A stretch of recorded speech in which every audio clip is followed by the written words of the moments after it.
Hello everyone. आज का ये वीडियो हम स्पेशली इंटरनेट बेस्ड लेके आए हैं। इस वीडियो में हम आपको इंटरनेट के बारे में जानकारी देंगे और इंटरनेट के बारे में हम आपको जैसे introduction, main components of internet, website, history, addressing system in internet, web browsers, तो ये सारी हेडिंग्स हैं या इंटरनेट से रिलेटेड टर्म्स हैं जिनको हम डिक्टेट करेंगे प्रॉपर अच्छे से। लेकिन हो सकता है कि इस वीडियो में हम ये सारी चीज़ें ना डिस्कस कर पाएँ, तो जितनी चीज़ें पॉसिबल होंगी कम से कम समय में उतनी चीज़ें हम डिक्टेट करने का प्रयास करेंगे। तो सबसे पहले हम देख लेते हैं इंटरनेट। इंटरनेट है क्या? Term internet everybody know about internet is a network of networks। ये कई सारे नेटवर्कों का एक ग्रुप होता है, उस ग्रुप को इंटरनेट बोलते हैं। और अगर सबसे बिगेस्ट नेटवर्क की बात करें वो है आपका इंटरनेट। सो हम ये तो सुनते चले आ रहे हैं कि इंटरनेट है क्या, और इंटरनेट का यूज़ करके हम फाइल सेंड कर सकते हैं, डेटा को ट्रांसफ़र कर सकते हैं, सूचनाएं एक स्थान से दूसरे स्थान तक भेज सकते हैं। तो ये सारी चीज़ें हम इंटरनेट के थ्रू कर लेते हैं। बट ये चीज़ें कैसे पॉसिबल होती हैं, कैसे हम कम्युनिकेट करते हैं, कैसे दो कंप्यूटर आपस में जुड़ते हैं, तो ये सारी चीज़ें इस वीडियो के माध्यम से आपको पता चलने वाली हैं। तो इसको अंत तक ज़रूर देखिएगा। इन सारी चीज़ों को डिस्कस करने से पहले हम इंटरनेट के इंट्रोडक्शन के बारे में बात करते हैं। What is the introduction of internet? So internet की एक अपनी हिस्ट्री है, एक जगह से वो डिराइव्ड हुआ है। वो कैसे डिराइव्ड हुआ है, कहाँ से डिराइव्ड हुआ है, तो चलिए हम थोड़ा सा इस टॉपिक पर डिस्कस कर लेते हैं। एक्चुअली 1950 से ही इंटरनेट के इन्वेंशन के लिए काम शुरू हो गया था, लेकिन धीरे धीरे इस पर वर्क चलता रहा, धीरे धीरे चलता रहा। 1950 में सबसे पहले एक सोवियत संघ रूस ने एक सैटेलाइट लॉन्च की थी, आफ्टर दैट जिसका नाम था स्पुतनिक। धीरे धीरे करके वो सैटेलाइट उसने लॉन्च किया, लेकिन इंटरनेट इतना ज़्यादा फेमस नहीं हो पाया और इंटरनेट से इतने ज़्यादा वर्क भी पॉसिबल नहीं हो पाया। तो वो धीरे धीरे करके उस पर इन्वेंशन चलता रहा। फिर 1969 में यूएस में एक जो डिफेंस डिपार्टमेंट है उसने उस पर वर्क किया और एक नेटवर्क तैयार किया। वहाँ एक्चुअली क्या था कि वहाँ का जो डिफेंस सिस्टम था उसमें इंफॉर्मेशंस को एक जगह से दूसरी जगह सेंड करना होता था। उसके लिए किसी पर्सन के माध्यम से या टाइम टेकिंग भी होता था, उसमें फिजिकली किसी को जाना पड़ता था। तो इस चीज़ को देखते हुए वहाँ के डिफेंस सिस्टम ने एक टेक्नोलॉजी डेवलप की। उस टेक्नोलॉजी के माध्यम से इंफॉर्मेशन को कम समय में एक जगह से दूसरी जगह तक पहुँचाया जा सकता था, और उस टेक्नोलॉजी का नाम था ARPANET।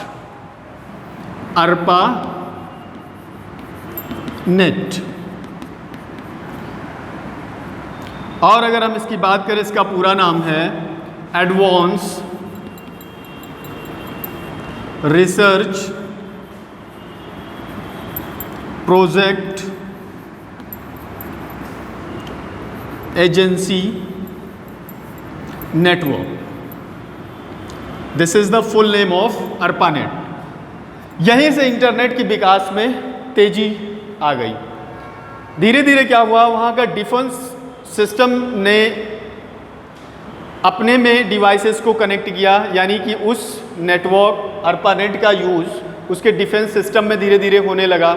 जब उसकी पॉपुलैरिटी बढ़ी और उपयोगिता भी सामने आई कि इतना ज़्यादा उपयोगी है, कितना हमें समय बच सकता है, ये इन सारी चीज़ों को देखते हुए इसी टेक्नोलॉजी पे काम शुरू हो गया। यानी इसको डेवलप करने के, ब्रॉड तरीके से इसको डेवलप करने के लिए इस पर काम शुरू हो गया। धीरे धीरे करके वहाँ छोटा नेटवर्क बना, फिर एक सिटी से दूसरी सिटी को कनेक्ट किया गया। पहले टाउन को दूसरे टाउन से कनेक्ट किया गया, फिर एक सिटी को दूसरी सिटी से कनेक्ट किया गया, धीरे धीरे करके एक स्टेट को दूसरे स्टेट से कनेक्ट किया गया, ऐसे ऐसे करके फिर पूरे अमेरिका में इस टेक्नोलॉजी का यूज़ होने लगा। आफ्टर दैट 1990 में इंटरनेट, जिसे हम नेटवर्क बोलते हैं या जिसे हम नेटवर्क कहते हैं, वो 1990 में इंडिया में लॉन्च हुआ। इंडिया में लॉन्च हुआ, इसके पहले और भी कई देशों में फैल चुका था। तो इसकी पॉपुलैरिटी धीरे धीरे बढ़ने लगी। अब क्या था कि एक कंट्री दूसरी कंट्री से भी कनेक्ट होने लगी, एक कंट्री से दूसरी कंट्री में सूचनाओं का आदान प्रदान होने लगा, कम समय में सूचनाएं जाने लगी, मेल्स आने लगे, बड़े बड़े डॉक्यूमेंट्स भेजे जाने लगे। धीरे धीरे करके ये नेटवर्क काफ़ी ज़्यादा डेवलप हो गया।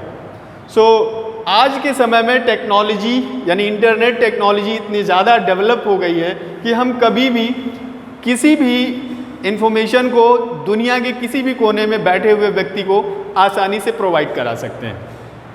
तो ये है इंटरनेट का एक संक्षिप्त या ब्रीफ हिस्ट्री कह लीजिए। अब हम बात करते हैं main components of internet. Internet को ऑपरेट करने के लिए किन किन कंपोनेंट्स की ज़रूरत पड़ती है। जनरली जब भी हमें इंटरनेट को यूज़ करना होता है कंप्यूटर सिस्टम पर, उस दौरान हमें किन किन चीज़ों की आवश्यकता पड़ती है।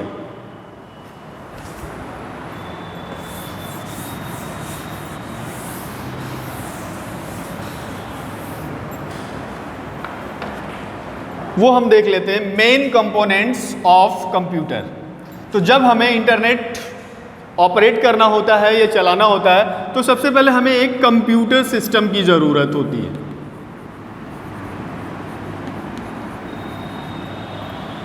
अब कंप्यूटर सिस्टम केवल हो जाने से हम इंटरनेट का यूज़ नहीं कर सकते हैं।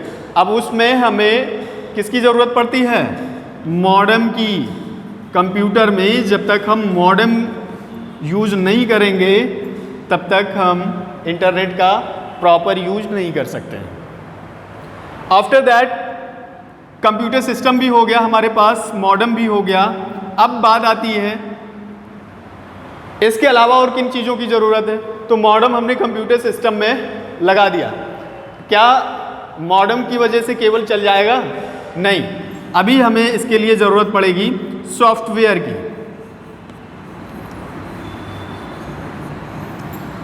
कंप्यूटर सिस्टम में वो सॉफ्टवेयर होना चाहिए कि जब हम इंटरनेट कनेक्टिविटीज़ को प्रोवाइड कराएं उस दौरान किसी सॉफ्टवेयर के थ्रू हम इंटरनेट की सूचनाओं को एक्सेस कर सके या इन्फॉर्मेशन को एक्सेस कर सके।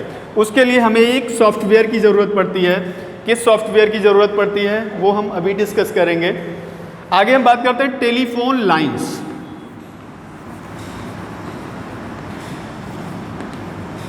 टेलीफोन लाइंस, अब टेलीफोन लाइंस होगी, मॉडेम अगर आपने लगाया हुआ है तो उसके लिए भी हमें टेलीफोन लाइंस की ज़रूरत पड़ेगी या हमें ज़रूरत पड़ेगी आईएसपी की, internet service provider.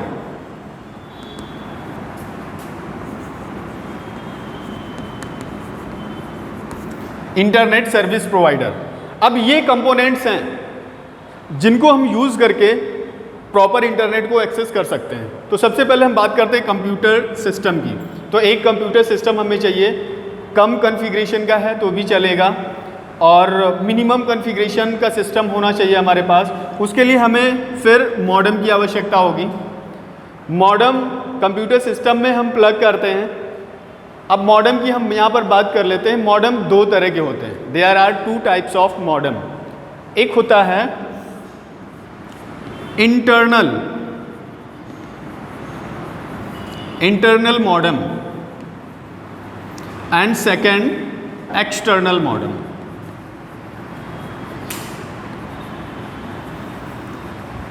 External modem, internal modem ऐसे मॉडेम होते हैं जो कंप्यूटर में ऑलरेडी इनबिल्ड होते हैं। जैसे कि आज आप लैपटॉप लीजिए आज के समय में, तो आपको मॉडेम उसमें ऑलरेडी इनबिल्ड मिलेगा।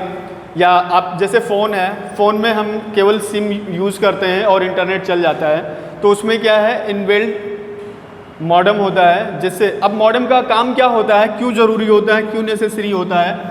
मॉडेम का काम ये होता है जो डिजिटल सिग्नल हैं उनको एनालॉग में कन्वर्ट करना, और जो एनालॉग सिग्नल है उनको डिजिटल में कन्वर्ट करना। अब ये प्रोसेस क्यों होती है, देखिए जब भी कोई सिग्नल एयर में ट्रेवल कर रहा है उस समय वो एनालॉग फॉर्म में होता है, लेकिन अगर उसे हमें कंप्यूटर में यूज़ करना है उस सिग्नल को या उस इंफॉर्मेशन को, तो जब तक वो डिजिटल फॉर्म में कन्वर्ट नहीं होगा तब तक उस सिग्नल में जो इंफॉर्मेशन इनकोड की गई है उसको हम प्रॉपर रीड नहीं कर पाएंगे। तो इसके लिए मॉडेम की आवश्यकता होती है। मॉडेम क्या करता है, जो एनालॉग सिग्नल्स होते हैं उनको डिजिटल में कन्वर्ट कर देता है ताकि वो सिग्नल हमारे कंप्यूटर में प्रॉपर काम करने लगते हैं। और जब कंप्यूटर से कोई भी सिग्नल सेंड किया जाता है तो वो एनालॉग में कन्वर्ट करके उसको सेंड करता है। So it is called modulation and demodulation device, it is also called. So internal modem already computer system में इनबिल्ड होते हैं। एक्सटर्नल मॉडेम ये कह लीजिए कि जो जैसे ब्रॉडबैंड कनेक्शन हमने लिया है उसके लिए मॉडेम सेटअप लगाना पड़ता है, या छोटा डिवाइस हमें सिस्टम में लगाना पड़ता है, उसमें सिम डाल के लगाना पड़ता है। तो इस तरह से अलग से जो कंप्यूटर सिस्टम में हम मॉडेम को लगाते हैं वो एक्सटर्नल मॉडेम होता है जो सेपरेटली हम यूज करते हैं। आई होप ये समझ में आ गया होगा मॉडेम का वर्क। मॉडेम का पूरा नाम भी है modulation and demodulation, modulation and demodulation. So I hope modem आपको समझ में आ गया होगा। मॉडेम के बारे में हमने जो चीज़ें बताई हैं।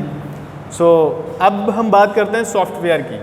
देखिए कंप्यूटर सिस्टम और मॉडेम के होने से ओनली हम इंटरनेट को एक्सेस नहीं कर पाएंगे, उसके लिए हमें सॉफ्टवेयर की भी ज़रूरत पड़ेगी।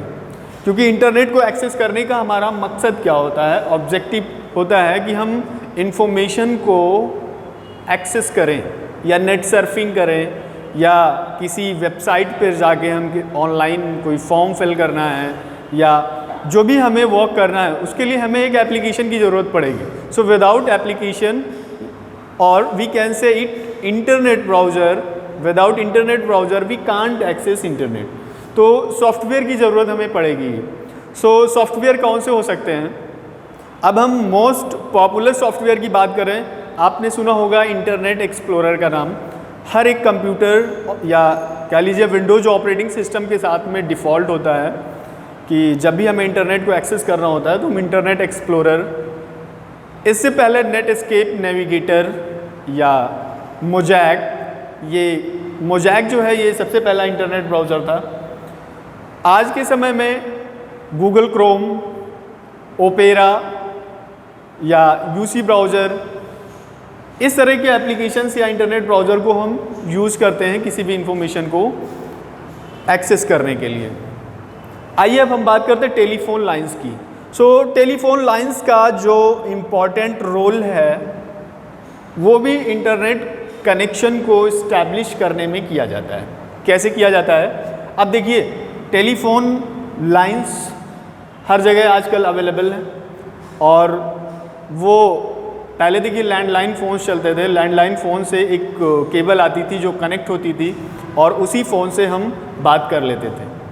ठीक उसी फॉर्म में उसी केबल से हम मॉडेम को कनेक्ट करते थे और मॉडेम को कंप्यूटर से कनेक्ट करते थे, इंटरनेट एक्सेस हो जाता था। तो एक ये भी तरीका है टेलीफोन लाइन के माध्यम से इंटरनेट की सर्विस को प्रोवाइड या इंटरनेट सर्विस को प्राप्त करना। तो नेक्स्ट हम बात करते हैं आईएसपी।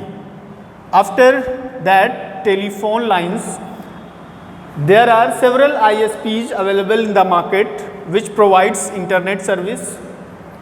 अब देखिए हमें इंटरनेट की सर्विसेज मिल रही हैं और वो कौन प्रोवाइड करा रहा है? आपने देखा होगा जियो आजकल यूज़ करते हैं लोग, एयरटेल, वोडाफोन, पहले MTNL, BSNL, इस टाइप की सर्विसेज थी, ISPs थे जो हमें इंटरनेट की सर्विसेज प्रोवाइड कराते थे, राइट। आई थिंक आपको पता चल गया होगा मेन कंपोनेंट्स ऑफ इंटरनेट, कौन कौन से कंपोनेंट्स इंटरनेट को एक्सेस करने के लिए आवश्यक हैं। ये ज़रूरी कंपोनेंट्स हैं, बिना इनके हम इंटरनेट को एक्सेस नहीं कर सकते हैं। इसके अलावा और लेटेस्ट टेक्नोलॉजी बहुत सारी हैं जिनको यूज़ करके हम अच्छे से इंटरनेट को एक्सेस कर सकते हैं। बट ये नेसेसरी कंपोनेंट्स हैं जिनको हम इंटरनेट कनेक्शन में यूज़ करेंगे। आगे हम बात करेंगे। अब देखिए एक चीज़ यहाँ पर हम और आपको क्लियर कर देना चाह रहे हैं, types of internet connection. Types of internet connection, अगर हम कनेक्शन की बात करें तो दो तरह के कनेक्शन मेनली होते हैं। एक तो dial up connection, dial up connection, and second is lease line connection. Lease line connection, इन दोनों को समझ लेते हैं। आज के इस वीडियो में हम आपको इतना ही बताएंगे, बाकी नेक्स्ट वीडियो में हम आपको website, history and addressing system in internet, आगे की सारे पॉइंट्स हम नेक्स्ट वीडियो में आपको कोशिश करेंगे डिक्टेट करने की। आज के इस वीडियो में हम आपको मेन कंपोनेंट्स ऑफ इंटरनेट के बारे में बता दे रहे हैं। सो बात कर रहे थे हम टाइप्स ऑफ इंटरनेट कनेक्शन की। तो दो तरह के कनेक्शन मेनली होते हैं, dial up connection and lease line connection. Dial up connection कैसा होता है? ऐसा इंटरनेट कनेक्शन जो किसी एक पर्टिकुलर नंबर के थ्रू एक्सेस किया जाता है, that is the dial up connection. We generally use dial up connection. और लीज लाइन कनेक्शन जो कोई निजी यूज़ के लिए किसी केबल के माध्यम से जब इंटरनेट का यूज़ करता है, वो एक लीज लाइन कनेक्शन है। या ये कह लीजिए एक प्राइवेट नेटवर्क है, जैसे बैंक्स ले लीजिए, बैंक में जो इंटरनेट कनेक्शन होता है वो लीज लाइन कनेक्शन होता है। देखिए वहाँ पर बहुत सारा डेटा होता है और उस डेटा की सिक्योरिटी की भी ज़रूरत होती है। तो अगर पब्लिक नेटवर्क या डायल अप कनेक्शन को के थ्रू उस इंटरनेट कनेक्शन को एक्सेस किया जाएगा तो वहाँ पर बहुत सारे चांसेज होंगे कि उस डेटा की चोरी हो जाए। लेकिन जब लीज लाइन पर कोई कनेक्शन लिया जाता है तो जो भी ये सर्विस प्रोवाइड कराता है लीज लाइन की, जो एडमिन होता है, एडमिनिस्ट्रेटर होता है, वो उसकी पूरी सिक्योरिटी भी प्रोवाइड कराता है, डेटा की सिक्योरिटी। तो लीज लाइन कनेक्शन, पहली चीज़ तो ये काफ़ी स्पीड में वर्क करता है और इसको हम अपने अकॉर्डिंग कभी भी इंक्रीज़ कर सकते हैं इसकी स्पीड को, और कभी भी डिक्रीज़ करवा सकते हैं। तो ये सारी चीज़ें लीज लाइन कनेक्शन में हैं। अगर हमें लीज लाइन कनेक्शन चाहिए तो हमें एक केबल हमारे ऑफिस तक, हमारे लिए एक स्पेशल केबल आएगी जिसके माध्यम से हम अपने कंप्यूटर को एक्सेस कर पाएंगे। और dial up connection, so generally हम लोग डायल अप कनेक्शन यूज़ करते हैं, जैसे कि ब्रॉडबैंड है तो उसके लिए भी हमें एक टेलीफोन नंबर चाहिए होता है। आजकल हम मोबाइल फ़ोन में एक्सेस करते हैं, किसी सिम पे, सिम के थ्रू नेटवर्क को एक्सेस करते हैं। तो एक सिम है, उसका पर्टिकुलर नंबर है जिस पर उसकी सर्विस प्रोवाइड, इंटरनेट की सर्विस प्रोवाइड कराई गई है। So dial up connection, most of the users use dial up connection. इसके अलावा और कनेक्शन है ISDN, integrated service digital network. तो ये काफ़ी ब्रॉड लेवल के नेटवर्क हैं और टेलीफोन लाइंस के माध्यम से इनका भी इंटरनेट कनेक्शन इस्टेब्लिश किया जाता है। सो आई होप आपको हिस्ट्री ऑफ कंप्यूटर और मेन कंपोनेंट्स ऑफ इंटरनेट, ये दो चीज़ें अच्छे से क्लियर हो चुकी होंगी। अगर किसी में कहीं कोई प्रॉब्लम है तो आप कमेंट बॉक्स के माध्यम से हमें बता सकते हैं और नेक्स्ट वीडियो में हम उस प्रॉब्लम को सॉल्व करने की कोशिश करेंगे। तो आज के लिए इतना ही। Thank you.